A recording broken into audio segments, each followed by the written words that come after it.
Bukan sebuah rahasia lagi jika Ayu Ting Ting dan Jessica Iskandar sempat berseteru. Namun perang dingin antara dua sahabat ini berakhir ketika Raffi Ahmad akhirnya turun tangan. Ia berhasil membuat Ayu dan Jessica duduk bersama dan berdamai atas permasalahan yang membuat persahabatan mereka renggang. Setelah persoalan dengan Jessica selesai, Ayu masih menyisakan permasalahan dengan Luna lantaran permasalahan yang berawal dari sebuah kerjasama. Lantas, benarkah Raffi Ahmad juga akan mendamaikan Ayu dengan Luna, mengingat ia menjalin persahabatan dengan keduanya? Nggak ada alasan, gue iseng-iseng aja. Gue juga nggak tahu mereka berantem atau enggak.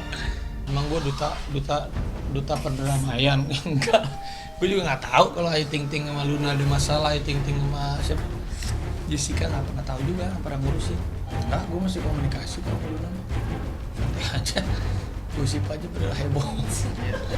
Enggak, tadi tuh lagi syuting kan, terus udah gitu ngomongin soal pertemanan, terus udah gitu ya udah kan Raffi kan iseng kan, ya udah aku langsung ditarik, terus udah gitu ketemu sama Ayu, ya udah aku sih niatnya ya memang namanya temenan, mungkin kadang ada perselisihan, itu kan wajar bumbu-bumbu, tapi ketika kita ini kan udah sama-sama dewasa, aku juga maksudnya udah punya anak, repot gitu maksudnya untuk mikirin hal-hal yang negatif, marah atau emosi. Kalau buat aku pribadi sih, aku mengaca diri, introspeksi dan melupakan yang sudah lalu, tapi dijadikan pelajaran gitu. Mungkin dia tidak paham, mungkin sekeliling dia juga tidak memberitahukan bagaimana seharusnya kalau bekerja sama gitu loh. Jadi gini, saya kontrak itu mulai perjanjiannya ya, itu tanggal 30 Juni. Saya mulai jualan itu Agustus ke November itu baru 3 bulan. Jadi yang saya pikirkan adalah proses jualan ini akan terjadi 6 bulan. Karena saya baru launching Agustus. Artinya saya perkirakan membuat produksi sebanyak untuk 6 bulan. Kalau dalam waktu 3 bulan, artinya ada sisa produksi yang harusnya 3 bulan ke depan ini. Saya bagaimana mau jualan kalau beliau juga launching? Saya mah nggak unfollow juga, saya mah dari dulu juga orang, maksudnya ada orang yang unfollow, saya mah nggak unfollow balik gitu, enggak, itu saya mah biasa aja, ya semuanya baik-baik aja, nggak ada apa-apa. Tapi hubungan Ayu dengan Luna sendiri? Saya sih maunya baik-baik aja, semuanya pengen semuanya baik-baik aja, nggak ada apa-apa. Lagian kan saya juga sudah menjelaskan kemarin, maksudnya saya juga tidak melanggar kontrak gitu kan. Saya juga tahu aturan lah, dan manajemen saya juga nggak mungkin namanya melanggar kontrak gitu aja. Ya namanya ini kan udah jalannya, udah apa ya udah jalannya begini, mau gimana lagi gitu. Ya mudah-mudahan kedepannya jangan sampai terjadi seperti ini lagi kan gitu. Ya apa ya jadiin pelajaran, dan kalau kapok sih enggak, kalau buat saya sih enggak. Siapapun itu akan terus jadi teman semuanya. Kalau misalnya dibilang kayak gitu ya kan udah selesai gitu. Jadi sisi nggak ada etikanya di mana gitu. Etika itu kan dari pandangannya dia pribadi sendiri gitu. Jadi buat saya sih, lah ini brand saya. Kalau beliau merasa tidak ada masalah, artinya tidak ada masalah gitu. Tapi yang saya bicarakan adalah kekecewaan saya terhadap beliau. Yang saya pikir beliau ini adalah mitra saya dalam bekerja.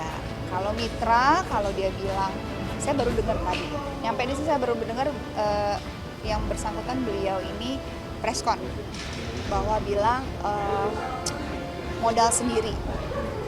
Kalau berbicara soal modal sendiri, artinya beliau ini ingin menjadi pengusaha, artinya ingin menjadi seorang pedagang juga sama kayak saya. Saya adalah pedagang kecil, saya bukan siapa-siapa.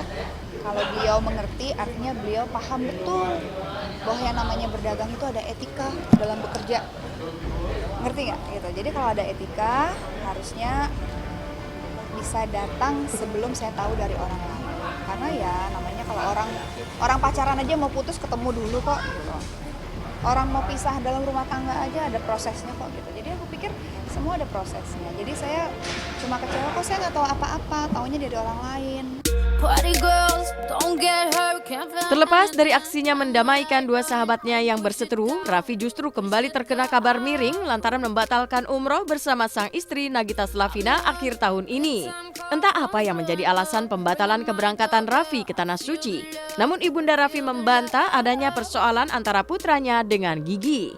Raffi Gigi juga enggak juga cancel ya karena ada sesuatu hal. Enggak, kalau yang buat anak-anak itu terserah, itu kapasitas anak lah. Saya hanya tertuju kepada saya karena saya orang tua. Kalau anak mah ya udahlah, kadang juga kita udah nggak lihat-lihat lagi, apalagi Raffi mah udah nggak pernah lihat komen-komen gitu. Goro-goro nggak sempet ya gitu. Enggak lah, saya nggak terlalu ambil pusing, biarin aja, nanti juga kan reda sendirilah kalau untuk anak, biarin aja. Selain kabar tentang batalnya Raffi Ahmad dan Nagita Slavina melaksanakan ibadah umroh, Raffi ternyata juga telah membeli mobil sport baru untuk menggantikan mobilnya yang mengalami kecelakaan di Malang. Sebenarnya sebelum membeli mobil sport tersebut, Amika Rita sempat melarangnya. Selain harganya yang mahal, Amika Rita juga khawatir dengan kecepatan yang dimiliki mobil tersebut dapat membahayakan Raffi jika tidak hati-hati. Namun Raffi terlanjur jatuh hati dengan mobil tersebut. Oh iya, alhamdulillah sih udah ada lagi, gitu, sudah tergantikan lagi. Namanya orang tua Maya, ibu Maya senang aja ya anaknya punya kendaraan, apapun itu kendaraannya. Yalah, Raffi anak laki lah, anak cowok yang pasti suka lah tipe mobil sport. Warning lah, pasti hati-hati. Udah gitu kan kalau ngejalanin mobil sport kan pasti mesti ngebut terus, nah itu yang khawatir gitu. Makanya hati-hati banget.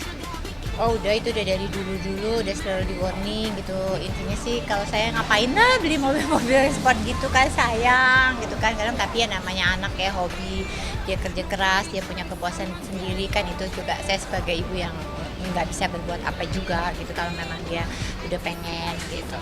Nanya-nanya warna ya gitu, kalau nanya-nanya warna iya, tapi aduh nggak ngerti juga ya warna ya mama, ya udahlah gitu aja. Selalu apapun kalau dia mau beli sesuatu apakah mobil, selalu kita diskusi dulu gitu kan, urgensinya seperti apa gitu. Tapi ya namanya anak ya udah dinasihatin gimana juga ya, kalau dia punya duit sendiri ya udahlah gitu. Tapi yang penting kan orang tua udah selalu kasih pesan-pesan gitu aja.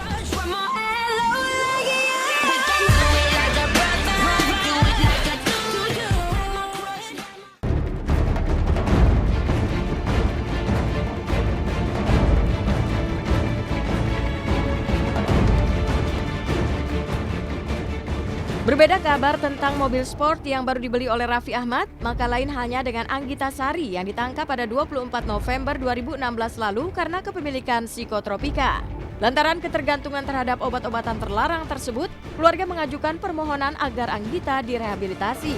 Atas pertimbangan tingkat ketergantungan yang tinggi, Polres Metro Jakarta Selatan mengabulkan permintaan tersebut. Ia bahkan sempat kejang-kejang karena aktif mengkonsumsi psikotropika dan juga narkoba jenis syabu. Robin kita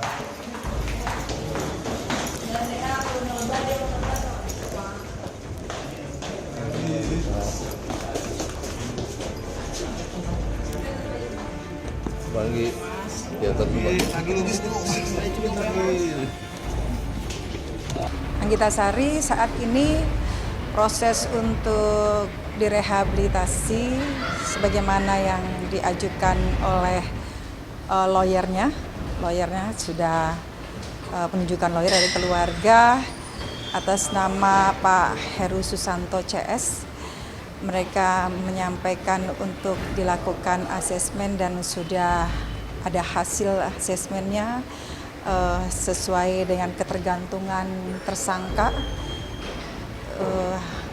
cukup tinggi ya, karena apa yang disampaikan oleh Katim Asesmen yaitu dari BNNK Jakarta Selatan menyampaikan ketergantungan tersangka dalam satu hari bisa mengkonsumsi 10 tablet psikotropika yang kami sita itu minimal bisa menghabiskan 4 tablet. Nah, kemudian tersangka juga aktif menggunakan narkoba seperti sabu. Sudah keluar asesmen, tersangka dinyatakan hasil asesmen untuk direhabilitasi dan kita akan mengarahkan sesuai dari hasil asesmen di RSKU. Karena tingkat ketergantungan obat si tersangka itu, jadi kita juga ya, harus pikirkan dengan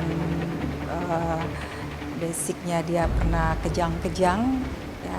Kemudian dia pun sampai saat ini belum ada pembuktian kalau dia mengedarkan, dia hanya menggunakan saja 55 butir itu dia simpan dalam arti untuk persediaan.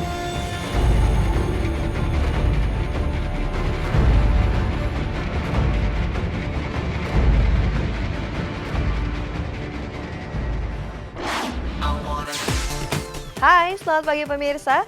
Saya Auxilia Paramita akan menemani pagi Anda dengan rangkaian berita menarik dari jagat selebritas tanah air. Dan setelah kabar dari Anggita Sari yang mengalami ketergantungan narkoba, sekarang kita beralih ke kabar dari Angel Elga yang mengunjungi seorang ibu berusia 40 tahun bernama Atik.